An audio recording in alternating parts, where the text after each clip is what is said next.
Le bar des supporters sur Maritima, bon jeudi à toutes et à tous avec cette terrible désillusion depuis hier soir pour tous les supporters marseillais puisque l'Olympique de Marseille n'a pas remporté le match qu'il fallait absolument remporter pour être européen la saison prochaine.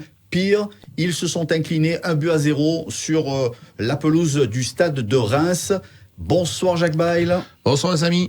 Bonsoir Steph Martins. Salut à tous. Alors on va pas se raconter d'histoire. Non. Même s'il reste encore un match à disputer, même si mathématiquement tout reste possible, il faudrait un miracle ou une intervention de la bonne mère pour que l'Olympique de Marseille repasse devant Lens et Lyon. Oui, mais les gars, faut arrêter de croire au miracle. Là. C'est même pas d'y penser. Quand tu vois le match que tu as fait hier soir, tu veux penser à quoi?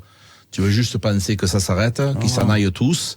Voilà, la plupart, que Jean-Louis Gasset fasse une liste des joueurs qui sont en capacité de rester et qui ont l'envie de rester, et puis que ça finisse. Voilà, c'est tout simple. Faut arrêter de calculer de quoi que ce soit. Tu avais l'avenir entre, tu l'as dit, l'expression entre tes pieds, mais je le dis régulièrement, Marco, tu peux perdre au football, ça arrive à tout le monde, mais pas comme ça. Vous ne nous respectez pas. C'est le mot. Vous nous respectez pas. C'est tout. C'est quoi le sentiment qui prédomine aujourd'hui, Steph? De la lassitude. Non, de la lassitude. Voilà. Non, je suis lassé. Et je te dis, même la bonne mère, elle pourra rien y faire. Quand tu as ce genre de joueurs-là sur la pelouse, ce genre d'envie qu'ils mettent, il y a tout qui est, t'as l'impression que c'est pas une équipe professionnelle, je sais pas, tu as l'impression que tu mets les U19, ça se bat mieux, ça sera plus ordonné. Il y a tout qui est fait trop vite, trop rapidement, on lève jamais la tête, on prend tout le temps les mauvaises décisions. Encore une fois hier, comme on l'a souvent répété, tu as encore l'occasion de mener au score, tu as un face-à-face, le défenseur central glisse, le gardien glisse, si tu es capable de lui mettre sur la tête. Donc au bout d'un moment, quand tu n'arrives pas à concrétiser ce genre d'action-là, le football c'est comme ça, le haut niveau tu es puni. 5 minutes après tu prends ce but. Voilà, donc quand tu vois tous les ratés qu'on a, et c'est surtout sur l'état d'esprit, quand tu vois ce qu'on est capable de faire à domicile et quand tu vois le rendu de cette équipe-là à l'extérieur, tu as l'impression, même si à domicile on ne se régale pas non plus, faut pas commencer à inventer, voilà. Mais sincèrement, c'est trop peu pour je me répète encore et encore, quand tu es l'Olympique de Marseille, que tu as toute cette histoire-là, ce public-là, un des meilleurs publics en Europe, le meilleur de France et de loin, de très loin, cette ville-là qui vit, qui dort, qui mange football, et que tu as ce rendu-là sur le terrain, c'est tout simplement un manque de respect. Tu parlais de la bonne mère, même elle peut rien y faire tellement qu'ils sont vraiment mauvais, les mecs. Ça devient très grave. Je crois que le mot que j'ai le plus entendu pendant le match et surtout pendant le débrief, c'est catastrophique. Oui, mais il y a pas d'autre mot. Quand tu vois les joueurs qui accompagnent les adversaires, quand tu vois les adversaires qui ont rien à jouer et qui ont mis de l'intensité, qui ont fait des coups francs, qui avaient des dents qui traînaient par terre, mais nous on aurait dit des agneaux, c'est du grand n'importe quoi. Même Balerdi, un joueur que j'ai toujours défendu, hier soir je l'ai vu faire des courses sans intention. Les gars, quand on me parle de Pierre-Emerick, moi j'ai pas trouvé qu'il a fait ce match. Mais oui, mais c'est le moins mauvais. Voilà, mais le moins mauvais, je veux dire. Ben voilà, mais c'est ce que je suis en train de vous dire, les gars. Ça a été le moins mauvais. Alors que jusqu'à présent, il était bon. Comme Chancel Mbemba. Chancel Mbemba, hier soir, il a encore, lui aussi est passé à travers. C'était les deux seuls, quand on fait les tops et les flops, qui de temps en temps ressortaient régulièrement. Balerdi et Mbemba, ils ont trouvé ça normal. Même hier soir, tu vas pas venir, tu mets la moyenne à Balerdi. Même à lui. Et donc, si tu mets pas la moyenne à Balerdi, après, sur l'histoire Aubameyang. Alors, je comprends que Jean-Louis Gasset, il compte sur lui, il se dit, il y a que lui qui peut me faire un miracle. Mais le mec, il est crevé, le mec, il est KO, il a des problèmes gastriques. Alors, tu te dis, mais il faut le sortir. Hier, il était complètement à l'ouest. Mais c'est vrai que Jean-Louis Gasset va te dire, je fais rentrer qui? Je vais faire rentrer qui? Il n'y a que des fantômes. Le deuxième meilleur buteur de l'équipe, c'est Klose, derrière Aubameyang. Oh, mais les fantômes, les uns après les autres. Mombagna, Sarr, Ndiaye. Mais tu fais quoi? Quand il a été capable de mettre Pape Gueye en tant que numéro 10, organisateur Pape Gueye. C'est ça le truc. Pour le coup, là, les choix de Jean-Louis Gasset, y compris sur ce match-là, ils sont quand même un peu surprenants. Comme on l'a dit hier, Pape Gueye, meneur de jeu. Avant le match et dans le débrief, tu joues avec 9 joueurs à vocation défensive. Déjà, quel signal tu envoies à ton équipe? Tu es l'Olympique de Marseille. Reims n'a plus rien à jouer. On le répète. Il te reste 2 matchs pour essayer de minimiser ta saison et tu pouvais encore décrocher l'Europa League. Qu'est-ce qu'il te faut de plus pour pouvoir, à minima, que tu n'arrives pas dans le jeu, il n'y a pas de problème, comme on l'a dit, tu peux avoir un soir en deçà. Mais dans l'intensité et dans l'impact, Tu n'as pas le droit de ne pas être présent dans ce genre de match-là. Tu dois aller chercher une place européenne avec la saison que tu as fait. Tu es la dernière équipe du championnat, 11 points sur 48 possibles. Et c'est ça que tu nous montres. Oh, le capitaine de l'OM, les gars, Kondogbia. Capitaine de l'OM. Vous avez vu le match hier soir? Il a été noté, je crois, à 2, 1,5 ou 2. Il a fait des tours sur lui-même. À un moment donné, là, le ballon, ça nous aurait dit un manège, il sait plus où il est. Il sait, après des intentions, Marco, quand tu es dans cette équipe et que tes premières intentions, c'est les ballons longs, chaque fois, on en a abusé. Tu es en train d'essayer de trouver un mec à 40 mètres, 35 mètres. Il y a personne qui bouge. Quand le porteur du ballon est capable de porter un petit peu, de s'informer, de savoir. Mais il y a des gars à côté de lui. Il y a tout à revoir. Tout est à revoir. Le pire, c'est que tu as l'impression qu'ils jouent pas ensemble. Tu sais très bien qu'Aubameyang, à la tête, il est mauvais. On est d'accord. Aubameyang, ce qu'il lui faut, c'est quelqu'un qui l'envoie en profondeur, donc jouer au sol. Donc, quel est l'intérêt? Parce que Verretou l'a fait à plusieurs reprises aussi. Quel est l'intérêt d'envoyer des longs ballons devant? Tu me dis, tu as Moumbagna avec un Aubameyang à côté, je vais te dire, c'est plus judicieux si tu as du mal à sortir le ballon. Parce que l'autre, dos au jeu, Moumbagna, il est quand même assez costaud et il peut jouer en relais. Il n'y a pas de souci. Mais quand tu as que Aubameyang, il faut l'envoyer en profondeur, le mec. Lui, envoyer des longs ballons à la tête, on le sait qu'il est pas bon. Donc même là, tu te dis, même dans l'idée, comme il te dit souvent Jacques, dans l'intention de jeu, tu es complètement à contre-courant de ce que tu dois faire. Comment tu veux que ça fonctionne? C'est pas possible. Et le redoublement de passes. Les redoublements de passes. C'est-à-dire que tu as un défenseur central qui donne le ballon à Jordan Verretou. Son intention, c'est pas de se retourner, de partir de l'avant. C'est je te la redonne. Et après, il met les mains comme ça, que tu la revends encore. Allez, je te la redonne. Et toi, tu me la rends. Mais les gars, c'est pas possible. Marco, on était là en train de regarder ce match. Mais jusqu'à quand on va voir ces purges? Jusqu'à quand? Il n'y a rien qui se passe. On est des amoureux du football. Steph, moi, mais ils se rendent pas compte. Moi, j'ai mis jusqu'à 2h du matin, j'ai pas dormi. Mais c'est pas possible de voir ça. Quand tu es Marseillais, tu te dis, mais les gars, faites-nous honneur quand même.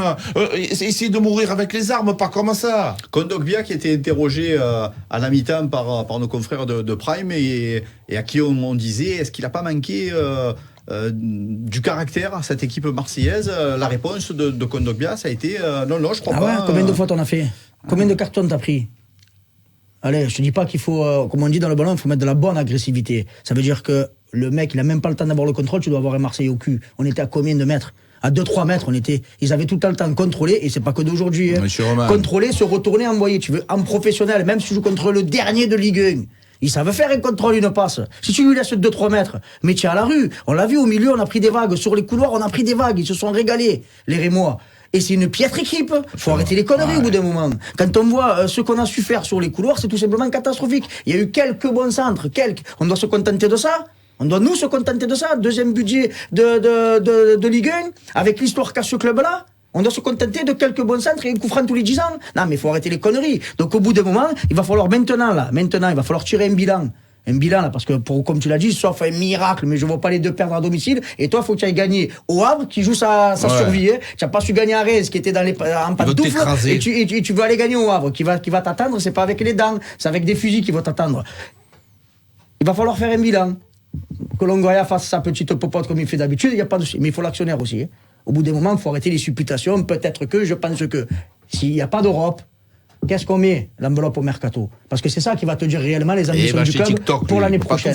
C'est ça mais c'est là où tu vas avoir les ambitions. Si on te sort 20 millions, 30 millions, et en commençant à vouloir vendre tes joueurs un peu bankable, tu pars sur une année, l'année prochaine, ça va être compliqué. Hein. On a manqué finalement de tout dans ce match. Il n'y a rien qui a marché. Rien. Mais il n'y a rien qui va. C'est des accompagnateurs. Si tu mets une musique, normalement, la musique, c'est tac, tac, tac, tac, tac.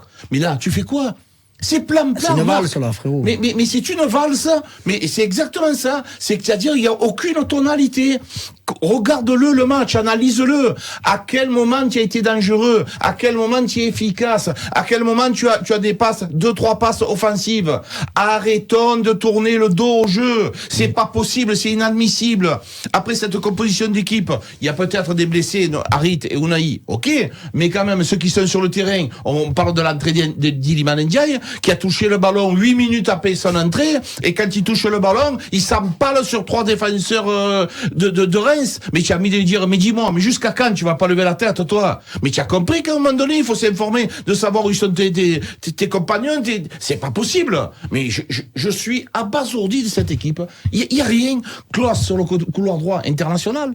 Mais si Deschamps il le sélectionne, moi si je suis pas barre, je me dis mais je suis tranquille. Merlin international espoir. Merlin international. Jordan Veretout qui pense quoi être international. Mais tout, il y a pas un joueur, Pour certains, on nous les a vendus peut-être trop beaux, je vais te dire la vérité.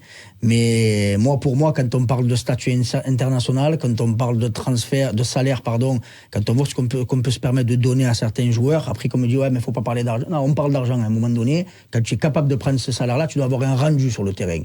Quand le club te propose un certain contrat, c'est qu'il attend quelque chose de toi. Sinon, c'est la porte ouverte à tout le monde. Hein. Donc quand tu as un mec qui prend pratiquement 500 ou 550 000 par mois, un but, 3 passes décisives en 40, plus pratiquement 50 matchs.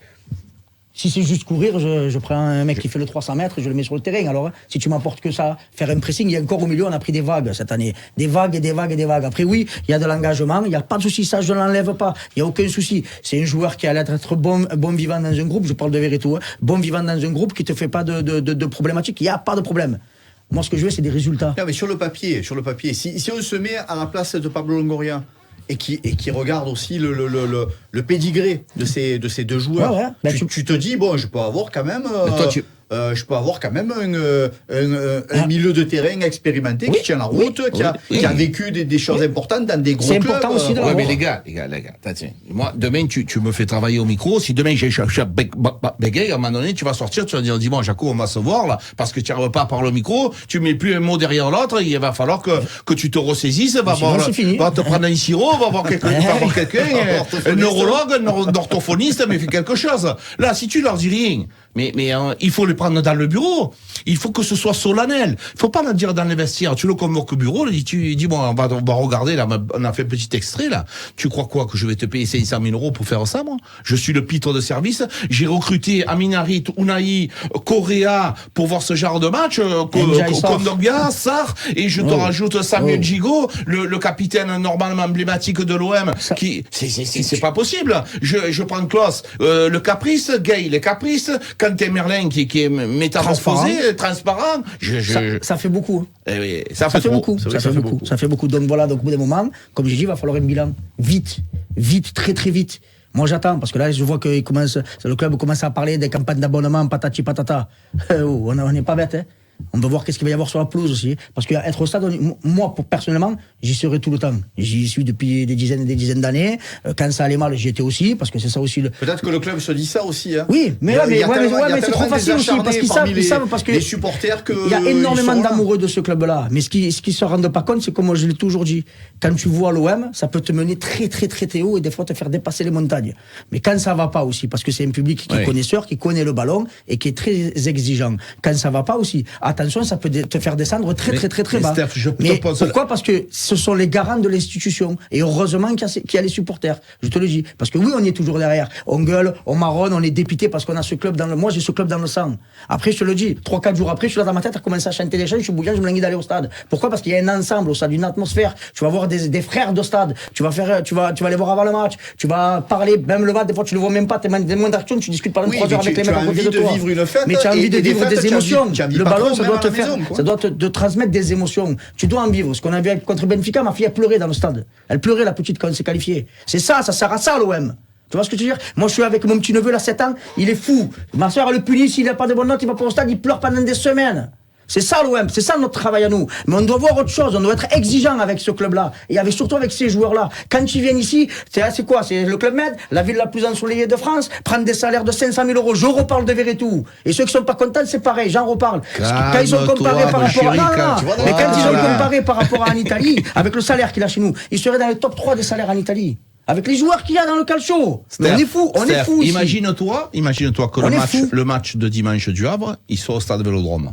Parce que les gens, ils ont été patients jusqu'à présent. Les supporters, ils ont toujours été carrés. Mais celui-là, le dernier match, avec cette purge, si le match il était au Vélodrome, attention les gars, ça aurait été différent parce qu'à un moment donné, ils auraient été gentils les supporters. Ça a toujours été supporté, qu'on le dise pas. Cette ça a toujours été supporté. Après, il y a eu des banderoles et tout, mais ça a toujours été supporté. Il faut le signaler. Il faut le signaler aussi. Ils ont été tout simplement merveilleux, le supporter, parce qu'à un moment donné, tu vas au stade pour te régaler, pour passer un bon moment. Tu sors, tu es tendu. Combien de fois ils se prennent un AVC? Combien de fois on l'a entendu? Et en plus, on le fait intervenir dans le débrief. Et oui, il en peut plus. Il va se faire un tonneau. Thierry, non, mais il conduit pas, il conduit pas. Oui, je conduis.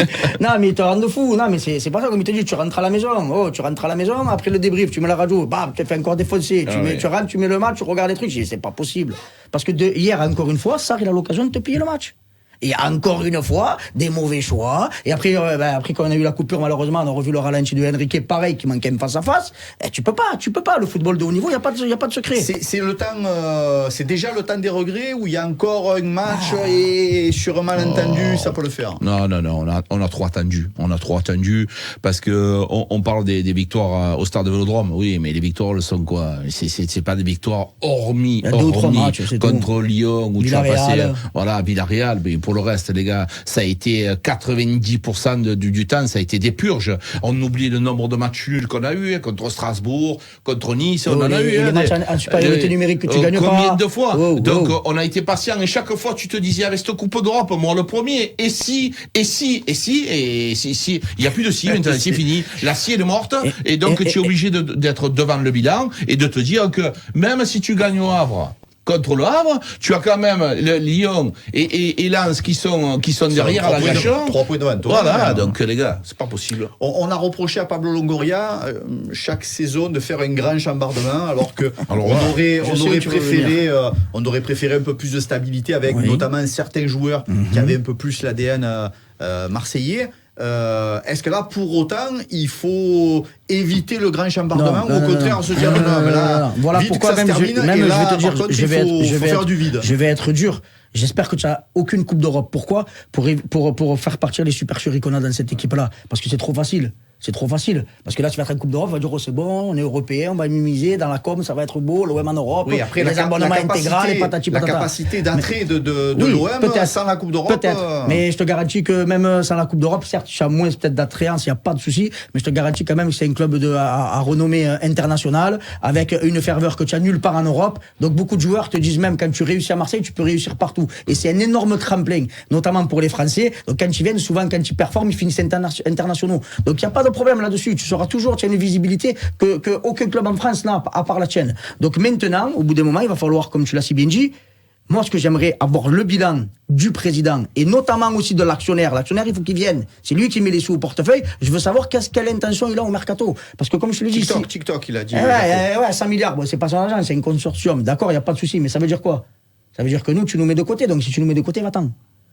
Lâche le club, va racheter TikTok et tout est bordel. Si tu mais lui tu peux pas végéter, on peut pas végéter comme ça au bout d'un moment. Lui c'est un gars qui a mis 400 ou 500 millions d'euros. Qui vienne et qui parle. Il a mis des sous quand même. Oui, moi je regrette pas. Il avait dit 200, il en a mis 2 fois plus. Donc faut pas oublier, il en a mis 2 fois plus. Maintenant, quand tu parles, qui tempère un petit peu les choses, de te dire Champions Project, et oui, on veut regarder la Ligue des Champions, et si on peut, impossible n'est pas Marseillais. S'il est trop tiède, les supporters veulent le dire. Ouais, mais derrière, regarde, ça te revient quand même boomerang. Une grosse ambition. Mais ça te revient quand même mon grand. Tu n'as pas besoin, quand tu vois que tu peux pas mettre plus de 50, 70 millions par mercato, tu sais très bien que tu vas pas les gagner à Coupe d'Europe. Les gars, en mettant 400 ou 500 millions d'euros, comme il a mis, il espérait quand même avoir une équipe un peu meilleure. Donc il faut pas aussi... Moi, qu'il soit pas là, ça me rend fou. Mais on peut pas lui reprocher l'argent. Parce que l'argent, déjà, il a qu'à en mettre. Je pense qu'il en a assez mis. Oui. Il en a beaucoup mis. Qu'il était mal géré, l'argent, oui.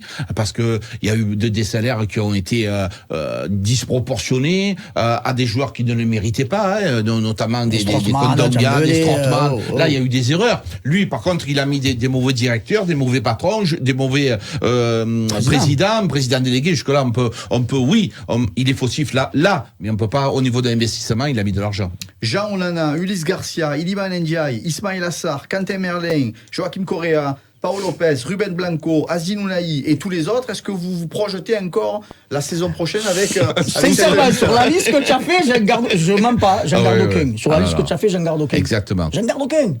Il faut que tu changes au moins. Malheureusement, tu vois, on lui a reproché d'avoir changé. D'avoir changé à chaque fois 80% des effectifs. Et moi, le premier, je l'ai dit ici. Si ça marche, on crie au génie. Ça a marché pendant 2 ans. Tu es en train de dire quoi ? Il faut changer 95% de l'effectif. Tu peux pas continuer avec cette équipe-là. Pas possible. Sincèrement, tu vas où, Marco, avec ça ? Combien, il va falloir leur donner combien de temps à chaque fois ? 3-4 ans avant qu'ils émergent, les mecs ? Et on est où ? Là, tu vas faire quoi l'année prochaine si tu remets pas un coup d'épée dans la fourmilière pour reprendre des gens qui vont être concernés, qui vont avoir envie, parce qu'il y en a qui rêvent de porter ce maillot-là. C'est de ça que tu as besoin. De mecs que même quand ça va mal, comme on l'a dit, perdre au ballon, on peut toujours perdre. Il y a pas de problème. Mais tu meurs avec les armes à la main. Là, quand on perd en baissant le pantalon. Oh. Tu as vu là, tu joues une demi-finale au retour, en ayant fait match nul chez toi, où tu as tenu de rage haute à l'Atalanta Bergame, et si tu mènes 2-1, voire 3-1, c'est pas volé. Tu as vu le match qu'on a fait là-bas? Tu as vu le premier but? Tu as Kondogbia qui fait un recul frein sur 35 mètres, alors qu'il doit monter sur lui, le monter en l'air et lui montrer à Lockman que tu vas pas faire ce que tu veux de moi. Et tu as Klose qui perd le ballon, qui revient en trottinant, en demi-finale retour pour aller chercher une finale de Coupe d'Europe. Donc à partir de là, ça n'a plus rien à dire. Un mot sur Pierre-Emerick Aubameyang, qui est arrivé au bout du bout de la saison, qui est cuit, qui est fatigué de tout, qui pourrait lui aussi ne plus continuer l'aventure marseillaise, avec peut-être des propositions intéressantes pour la fin de sa carrière. Qu'est-ce que vous en dites de cette éventualité-là? Voilà, je pense que c'est pour lui, il avait peut-être envie de faire une belle saison encore dans le football européen. Il se sentait encore capable. Ça a été très difficile de commencer. Il a eu quand même la mentalité de pouvoir s'entraîner, de pouvoir revenir au très haut niveau pour être performant.